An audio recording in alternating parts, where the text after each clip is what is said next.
All right, excellent. Good morning, everybody. Welcome to our Ohio Beef Council virtual field trip.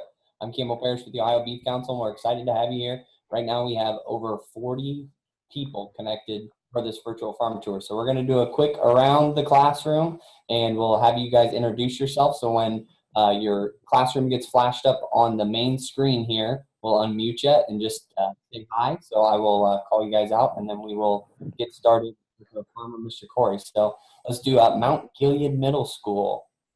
We're from Mount Gilead. All right, guys. Good morning. How are you? Good morning. Good morning. Good morning. Thank you for being here. All right, cool. And then Mr. Fife. Let's check out his connection here. Good morning, guys. How are you? Very good. All right. Let's move over to Kristen's classroom.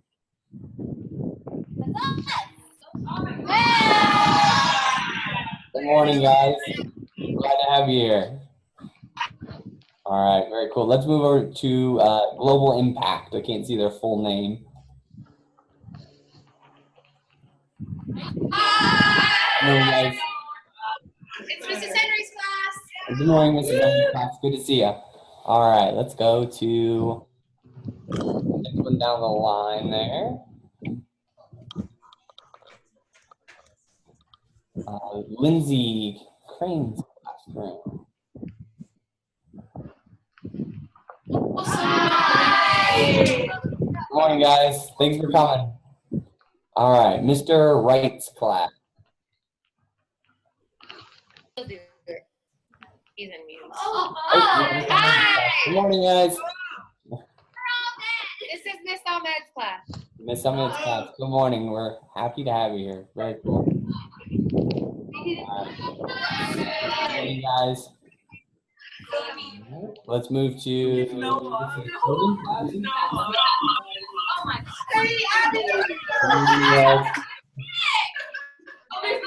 That's a lot of dogs. Oh my God. Kugler's class. Good morning. All right. Mrs. Dilt's class. Yeah. Good morning. And then Mrs. McCutcheon's class.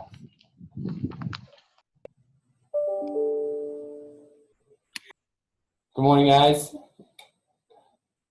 All right, and then we've got, I think that's all of our Global Impact folks. Let's go to Mrs. Mudd, the electronic classroom of tomorrow. And we've got a bunch of her students on here connected individually, but we'll just say hi to her.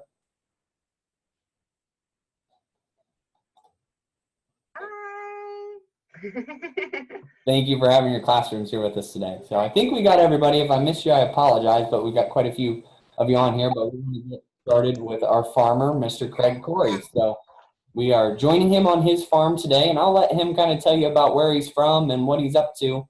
But you know, thank you, Craig, for having us out to the farm, and we're excited to be here. It's a little bit dreary, but it's finally acting like fall in Ohio. So that's right.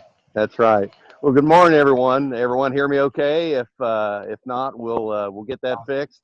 Sound good. Thanks for coming to our farm this morning. As Campbell said, we are starting to get some light rain, but we've had about 8 days with no rain and beautiful conditions for us here on the farm. The cows have been very happy. They're even happy on a day like today. This won't a little bit of rain won't affect them at all. I'll tell you a little bit about our farm operation first. We are located, you guys, in Springfield. If you go south on Route 72 down to the village of Clifton, where the Clifton Mill is, and then go west about 3 miles, and that's where our farm is. So we're not too far away. That would be north central Greene County for those of you that are a further distance away. Xenia and Cedarville area is where we're located. Our farm is about 500 acres. We raise corn, soybeans, wheat, hay for the cattle. We also have pasture. This farm was established and homesteaded in 1830 by my great-great-great-grandfather. So that makes me about the 6th generation of the Corry family. to operate this land, and we have continuously since 1830. One of the buildings, the barn that you may see here toward the end of the show, was built in the 1830s by my great-great-great-grandfather. We have, as I said, some pasture for the cows, and the herd that you see here is about 35. There are 35 of these mother cows that live here year round. Year in their life is sort of in fall now. They have had their calves already in the spring. They've raised their calves through the summer. And once it gets to a point where the calf can eat better and gain weight more efficiently by eating its own feed, the calves are separated from the mothers and they're fed by themselves in a different location. So these cows have already been rebred. They're pregnant. They will have their next calves starting in February, March, maybe April of 2018, and that cycle will go over again. And like I said, we have a few acres of pasture here on our farm. Some of it is flat, some of the land is flat, and we can raise corn and soybeans and the grain crops on it. But you can maybe see in the background some of the hills, the rolling areas that we have, and that raises grass. So that kind of puts us in the solar energy business where the sun shines, the grass grows. A day like today, we get a little bit of rain, the grass grows, and the cows eat the grass. You and I would not be able to survive just on that grass diet, but these cows, with their digestive system that we'll discuss, they're able to grow, raise a calf, give milk, make meat from the grass, and that makes them happy residents here in this area. I was going to mention how we got them up close today.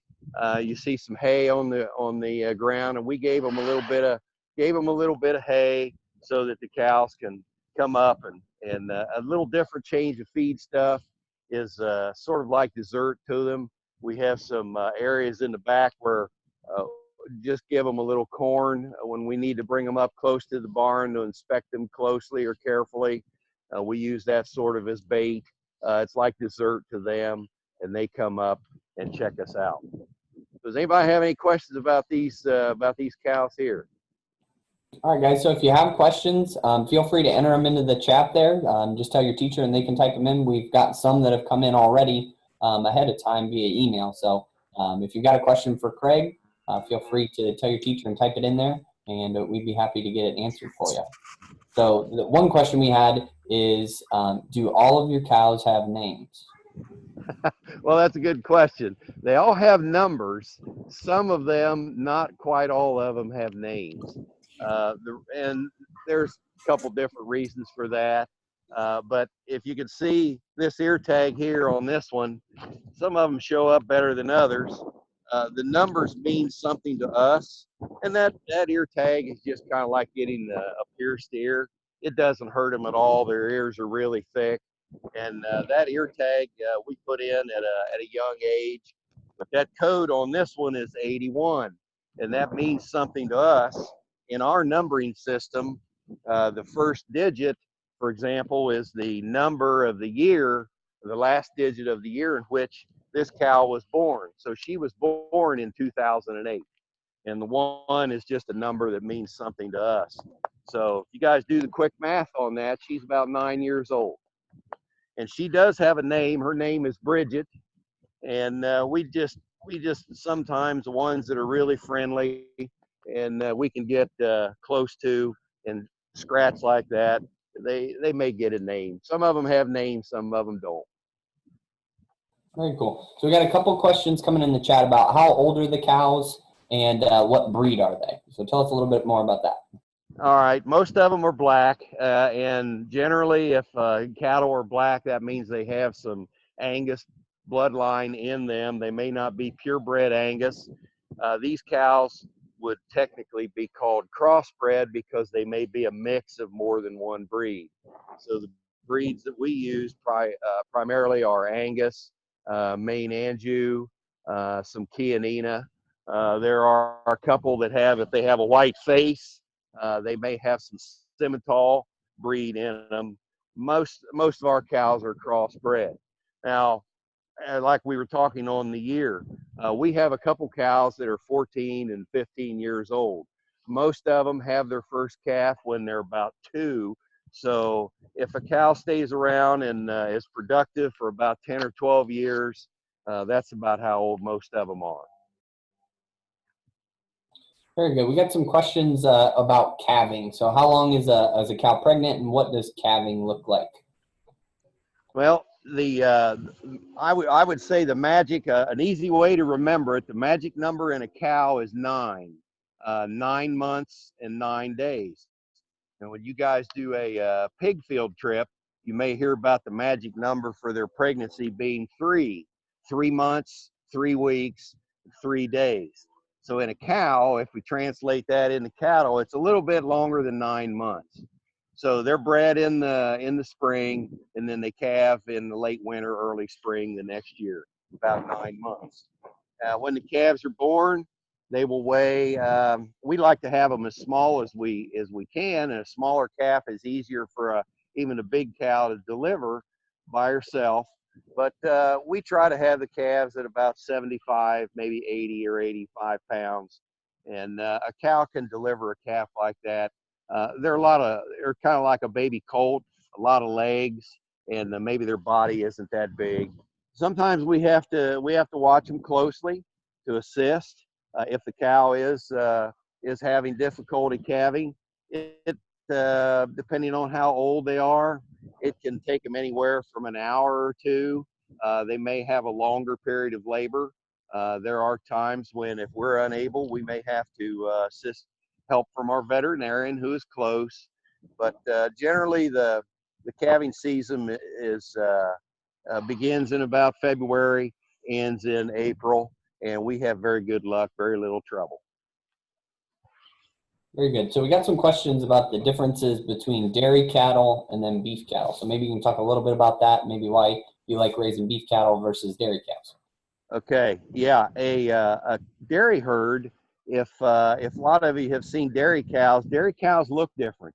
You see a lot of their bones sticking out, and they're just not made with a lot of muscle. What is a dairy cow's purpose in life? It's to give milk. So they are bred so that, and their bodies are shaped so that their udders are big, and they convert the feed that they eat to the milk that the farmers and the dairy managers get from them. And then you can buy that milk, of course, in the store and have dairy products from that. Well, these cows are muscle cows. Meat is muscle, muscle is meat. Now, they also give milk, but in the difference between a dairy cow and a beef cow, the beef cows will raise their calves on pasture with them until the calf is maybe 6 or 7 months old, and then the calves are weaned and raised separately. In the case of dairy cows, when a dairy cow gives birth, it doesn't raise its calf up till full weight. Those calves are raised separately from a very early age, just a few days old, and then we collect the milk from the dairy cows. Very good. So we got a couple questions about like how many head of cattle you have. So we see the mother cows here, and I think we got a bull in this mix too. So how many do you have, and kind of what's the differences? All right, these are, well, as we said at the beginning, these are the mother cows. Some people call them brood cows. That's another name for the mother cow herd on a cattle farm. There are 35 of those. So in the spring, when every one of these has a calf, that gives us about 70 head. And then we have the calves that are being raised from the previous year, from the time a calf is weaned until it's fed and large enough to have enough weight to go to market. We may have 35 more there. So at times of the year, we'll have over 100 head of cattle here on the farm. Very good. So keep those questions coming in the chat, guys. Those are all really, really good. Like Craig was, saying he's got a lot of cows, and you may think that's a really big farm. And for the state of Ohio, he's actually above the average. In the state of Ohio, we only average 17 head of cattle per farm. So a lot of small farmers. They're in all 88 counties, so all over the place. They do a variety of different production methods, but what you're seeing here at Craig's is pretty representative of what Ohio's like. So yeah. Craig, let's talk maybe a little bit. We had a couple questions about bulls and the birds and the bees. So what's that process look like? All right, we have, depending on our audience, we'll hit this a couple different ways. We don't have, even though the average herd size in Ohio is about 17 cows, we do have certainly, I guess, a few larger than that. But by a lot of industry standards, our herd still isn't really big compared with some larger ranches and really large commercial operations. Our goal is just to utilize the forage and the feed crops that we can raise here, and this is about the maximum number that we can support comfortably here. Since we don't have that large of a herd, the beef industry is quality based. People want a quality meat product, and in breeding livestock and replacement females that are going to be raised and then put back in the herd as the mother cows. A lot of these were born and raised on this farm, and since they're good females and good high quality, we keep them to raise other high quality calves in our herd. That means that we use a lot of a practice called artificial insemination, and we also use a practice called embryo transfer to improve the genetics. So as if you're high school ag students, as you get more into the livestock reproduction side of your curriculum, you'll understand and discuss how some of those projects work. We do have our bull. I didn't see him. He was up here close a little bit ago. We have a young bull that's here in this pasture, and he does the natural breeding for our females, any of the ones that are not artificially bred or have an embryo transplanted into them. He's friendly. People think that bulls are mean. If he was up here close to me now, he likes to have his back scratched, and he's walking down at the low end of the pasture now. So don't get the idea because they're a he or they're a bull, they're mean. He's just friendly, and his main objective is just to get a good meal, have a nice day on the farm. Very good. Well, Craig, I think if anybody has any questions, we're going to transition over to some of these younger calves across the lane here. So we're going to get to see some of the other cattle that Craig has on the farm. So like I said, keep those questions coming in via chat. They've all been really good so far. And we'll on over here. So it's a little rainy, so it won't get too wet. If it's super wet, we'll jump back over underneath the tent there. So I have a question. Okay.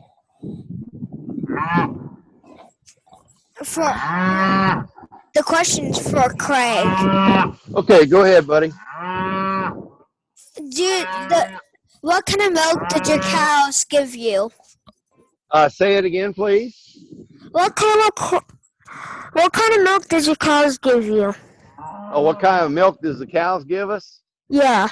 Well, I guess I would just call it cow's milk, because these calves. Can you see those calves there in the picture? Can you see these calves right here? Yep, we can see them. Okay, these calves were born in about March of this year, and they weighed about 75 or 80 pounds. When they were first born, we want to make sure that they get milk from their mother, because the first milk that comes out of the cow is called colostrum. It is really high in nutrients, has a lot of fat and energy. It passes on some of the immunity to diseases that cattle can get. The mother has some of those antibodies naturally in her system, so she passes that on to the calf. And that calf then, once that learns how to nurse the cow, that calf will go to the mother, and it will find its mother in the pasture 2 or 3 times a day, and drink the cow's milk. Very good. Good question. So, Craig, tell us, we kind of learned about when these calves were born. What are they up to now? And, what are you feeding them? Well, all right. Most of these guys here now will probably weigh 400. Here's one I would say maybe even weighs 500 pounds. So they've gained a lot of weight just on the natural growth they've had, and the food they've eaten, and the mix that we have given them has got some corn in it, so that's a source of energy. It's got some protein in it. Protein helps build muscle. Muscle is meat, and meat is muscle. So they're growing quite well. They're really healthy. We're not giving them all of the feed maybe that they want right now. A cow can eat too much, too quick, because they are big. Their digestive system is pretty complex compared with you and I. You younger guys might remember. If you can remember that a cow has 4 stomachs, that's probably an easy way to remember it. They're not all stomachs like what you and I have. We have 1 stomach. Your dog, your cat, even a pig, 1 stomach. A horse, you could probably say a horse has 2 stomachs, but a cow has 4. And that's why a cow can eat a lot of that grass and hay and digest it in a way that you and I cannot. Now these calves have to be we have to limit the amount of feed that they get until they gradually build up to what might be called full feed, what we call full feed. But we hand feed them here to meet their nutritional need and help them growing well. But if they were to accidentally get too much feed in front of them all at once, they could actually eat themselves to death, and it would cause an illness that we'd have to work very quickly to get a veterinarian and keep them from overeating. It can be harmful to them. Very good. So you talked a little bit about what they weigh right now. We had a question on, is it all boy calves? Is it all girl calves? What's the mix there? And then how much are they going to weigh when they're finished and ready for market? All right, these are a mix of, some of them are boys and some are girls. We never know. It's kind of like in people. We never know whether a cow is going to have a boy calf or a girl calf. It would be a bull or a heifer would be the names in the cattle business. And their size, sometimes there are girls that are bigger than the boys. It just depends on how well they grow, how their pedigree, their bloodlines, their family history, their genetic background. These guys, if they average 400 to 500 pounds now, they will gain average maybe 2.5 up to 3 pounds per day from now until next summer. So by next June, maybe late May, certainly in June, July, and August, these calves will be weighing 1,200, 1,300, or 1,400 pounds, depending on how quickly they grow, and then they'll be ready to go to market. Very good. So we got some questions about what they eat. So what are they eating? How many times do they eat? We'll go back and take a look at, we have some actual ingredients. The cows, most of the time, they will eat all grass in the spring and summer, and that's mostly what they eat. Then in the winter time, of course, when the grass isn't growing, we have to give them a lot of hay. We also use a practice here on our farm. We use what's called crop residues. So we try to get double work out of a field of corn. If we harvest the corn, here's some corn here. This time of year, you guys have all seen corn growing in the fields. There's an ear of corn that we broke. And we have a machine called the combine that goes through. A lot of you have seen farmers this time of year running their combines. That shells the kernel off the cob, and then there's the grain that we're left with.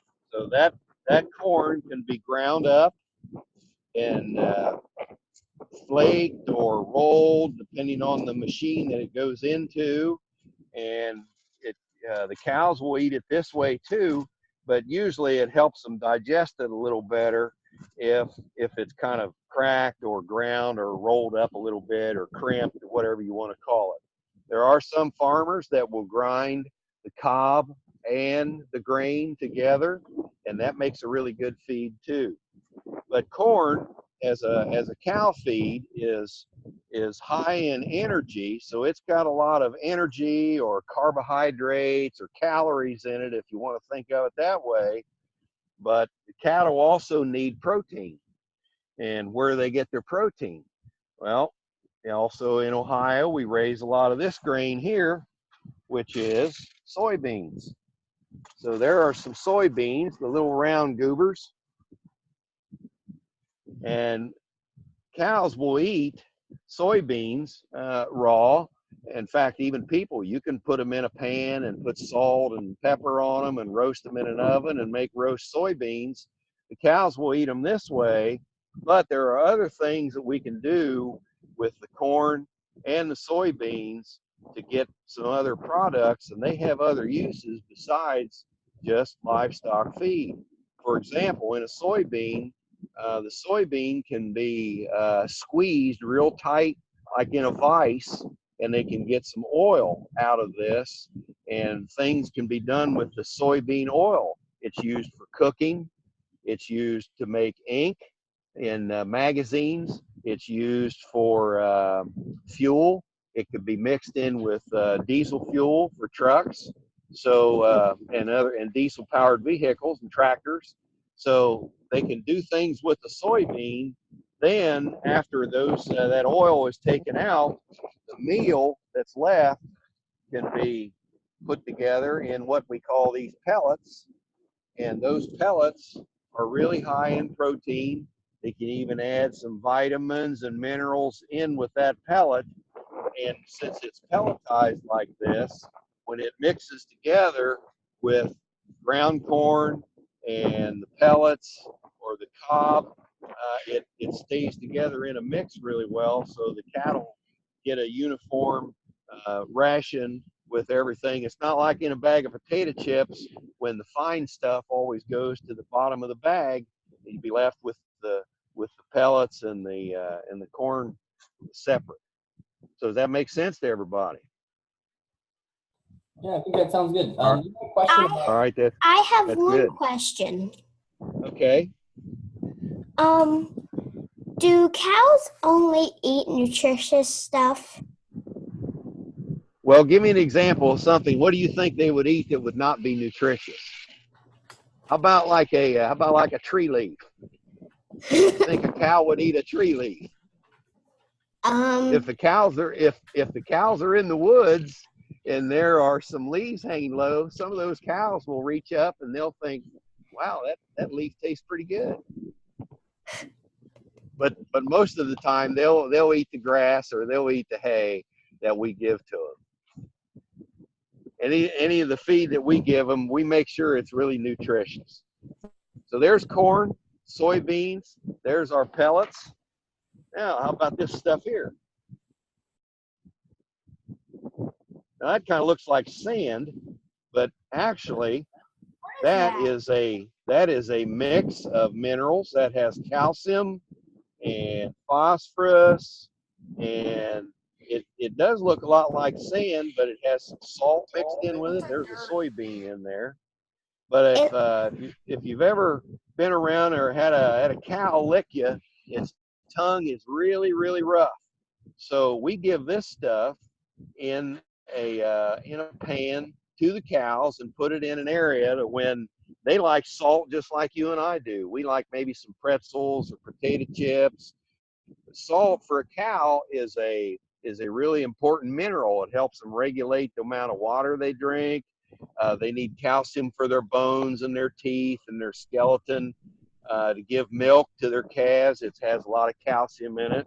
Phosphorus is an important mineral because that helps all the body function and all the metabolism go on in the body. So we give them a mineral mix in a area where they can go to it and they can have access to it anytime, day or night. That's called free choice. Just like their water. And they have water available to them. All they have to do is walk over and get a drink of water. Good questions. That's a good question. Yeah, so keep them coming in chat there. Craig, we've got a question about what do you do to protect the environment? Well, okay. That that's a good question because about everything we try to do on a farm has to do with protecting the environment. Protecting the environment, such as in an area where we raise all this grass, we use the grass to hold the topsoil in place so that the soil does not erode, and it's very friendly for the cows that way they can graze that solar produced grass and keep the topsoil in place and live in harmony with their environment. We use a practice for our crops called no-till farming, which on our rolling hills keeps the topsoil in place. We don't plow or turn the soil over. A lot of farmers do that when they have land that is flat, and that's a fine practice. Here we've adapted our practices to the land that we have to make our living off of.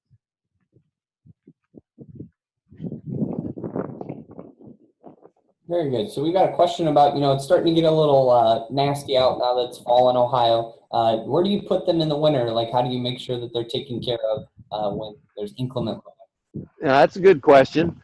Cows are pretty tough. I don't know how cold weather the temperature would really have to be for a cow not to be comfortable. This time of year, they naturally grow a longer hair coat. Their skin is leather. It's tough. They do keep warm by eating, so they generate body heat within them, and it's no different than your dogs or cats that stay outside a lot in the winter. They probably do eat more feed, so it's up to us as the farmer, as the owner of the cattle, to make sure that they have enough feed to eat. If it gets really, really cold, we give them a little few pounds of corn a day just to give them some extra calories. A lot of times the cows, they choose to stay out at night. We do have a barn and a shelter that they can go into anytime they like. If it's really, if it's raining or freezing rain or very, very windy, they will want to go inside because they like to be dry if they can. They can get together in a barn and stand close to each other, and it can be way below zero, and the cows they'll go outside just because if they see the sun, if it's daylight, their natural activity is to go outside and look around a little bit. At night they will come in, and if we can keep them dry, out of the wind, give them some shelter for when the weather is really bad, they're happy.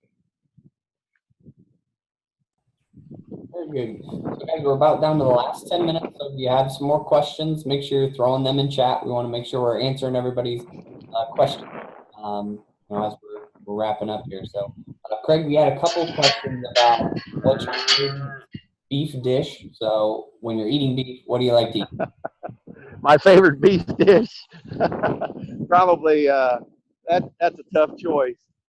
I'm not that particular when it comes to the foods, but I like a good hamburger or a nice steak.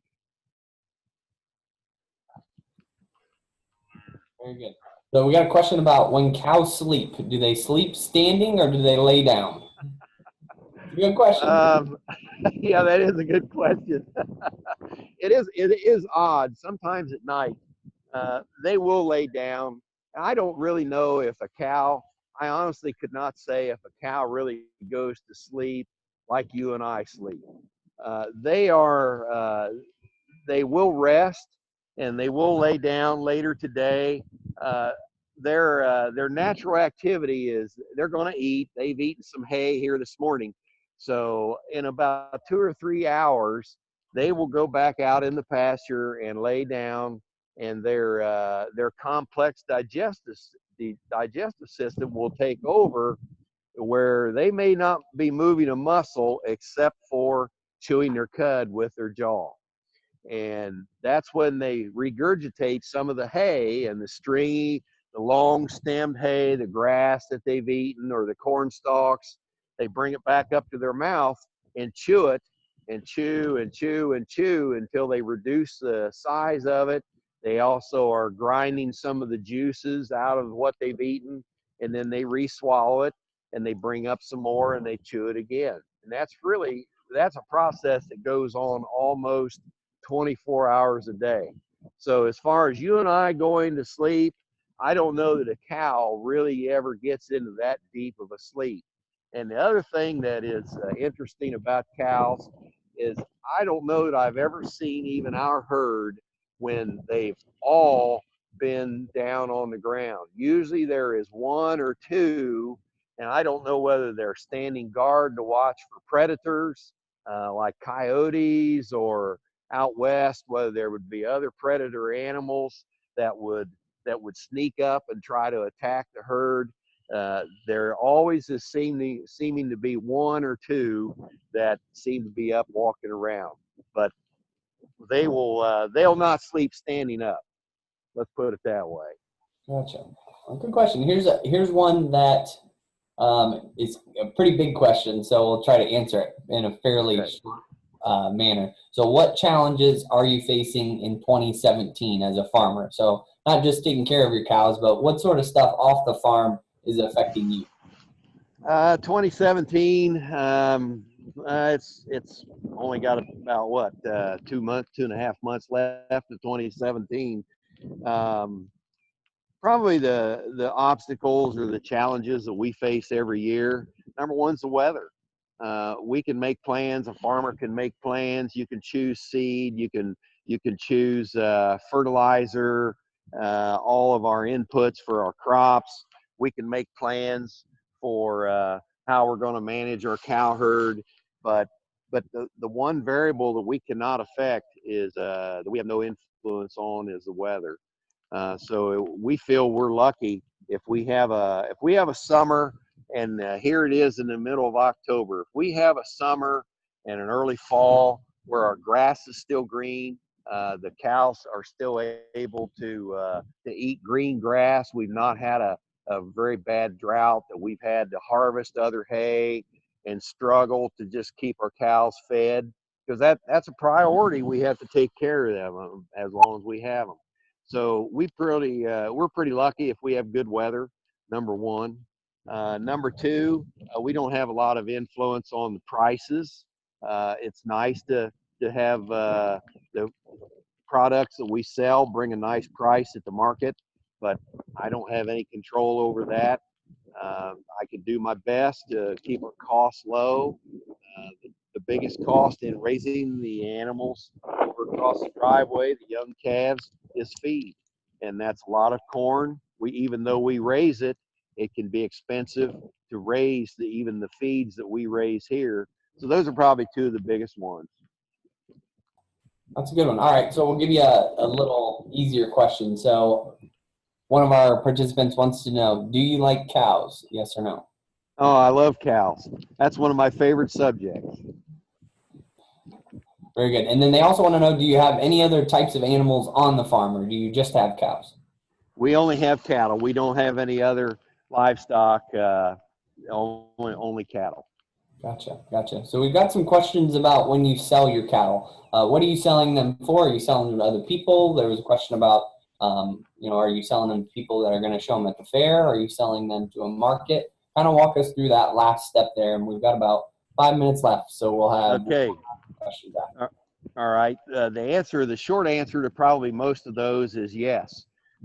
Some of these cows have produced calves.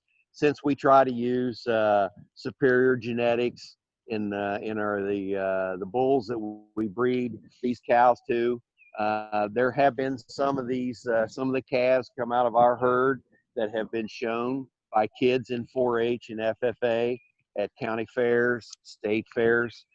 We had a calf or two a couple years ago that went into Western Canada to a show for a young person to to exhibit.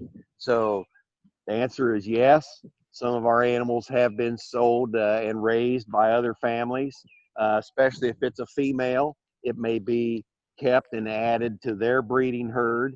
Maybe they purchased it from us to add to the genetic value of the animals that they raise in their herd. Some of them we keep as replacement females. As some of the cows get older, we will recycle some of the new young heifers and keep them. The bull that's in this lot was born and raised here, and that's probably one reason that he's friendly and well acclimated to this farm, so he behaves well for us because he grew up here and he's very comfortable with these surroundings. The rest of them, when they reach market weight, we have sold some cattle to people that are going to have them processed for their own beef at a local butcher shop. And the most of the rest of them we market through auctions in either Hillsborough or other parts of the state where buyers come from the processing plants and packing houses, and will purchase them and make their purchase of beef that way. Very good. So any last minute questions, be sure to throw those in here. Craig, can we maybe pan around and see the rest of the farm? You said you guys do some row cropping, and there's a lot more. Yeah, sure. On the farm. So let's maybe wrap up. We've got some corn on the hillside yet to harvest, and just do a slow pan.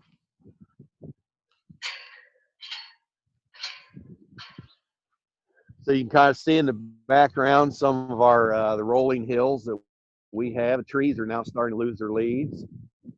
This barn right in front of us, I mentioned before, it doesn't look at all like it did when it was built in the 1830s, because we've covered it with metal and strengthened it and made some structural repairs to it, but it still serves as a nice shelter for the cattle. And we're able to store a lot of hay and machinery overhead. And then we've got some other buildings. There's some of our equipment, some of our facilities. This is not the farm where we live, but this is where most of our cattle live. Let's put it that way. Gotcha. Very cool. So I actually have a question to me, Craig. So this is exciting. This is the first one I've been asked. So the question is, what is the Beef Council? So as you can see, Craig's really busy taking care of his cattle every day. You've got to be out there making sure that they're happy and healthy and well taken care of. So Craig and farmers from all across the state and all across the country, they pay into a program called Beef Checkoff, and that funds activities like this for us to be able to schedule these sorts of programs and set up this sort of technology. So I technically work for Craig and all the farmers here across the state of Ohio. So that's kind of what the Beef Council is. So good question. That's my first question I've had. I'm honored. That's great. And you did well. You answered that well. Thank you, Craig. Thank you. So any last minute questions for Craig? We are down to the last 2 minutes. So what's we got one about technology. What sort of new technologies do you use on the farm? Well, when it comes to the cattle, there are some technologies that are available. We have not employed too many on a lot of digital things with the cattle yet, although there are people that do have cameras. When I mentioned how important it is to watch the mother cows as they're calving, there are people that have some cameras set up when a cow is in the barn and getting close to calving time. You can put up a remote camera to watch that cow. So in the middle of the night, if it's kind of like a baby monitor in the next room, if that cow looks like she's going to lay down and start having a calf, the farmer can check a monitor in the house. Maybe you don't have to go clear outside on a cold winter's night, and can watch the cow closely from the comfort of your home to see if she's going into labor and going to have a baby calf. We do use technology for our crops. We use GPS on our planter tractor and our combine so that we can keep track of the field and map how many bushels of corn are coming from a particular section of the field. That helps us identify any problems that may have occurred in the growing season, or identify the parts of the field that are really fertile and superior quality. Very good. Well, that runs us out of time, Craig. So, guys, if you have any questions still for Craig, get with your teachers and they can email myself or Dan, and we can get those answered, after the tour. So let's go ahead and we'll open up some of your guys' mics, and we can thank Craig. Let's go ahead and unmute some folks here and thank Craig for having us on the farm. Thanks, guys.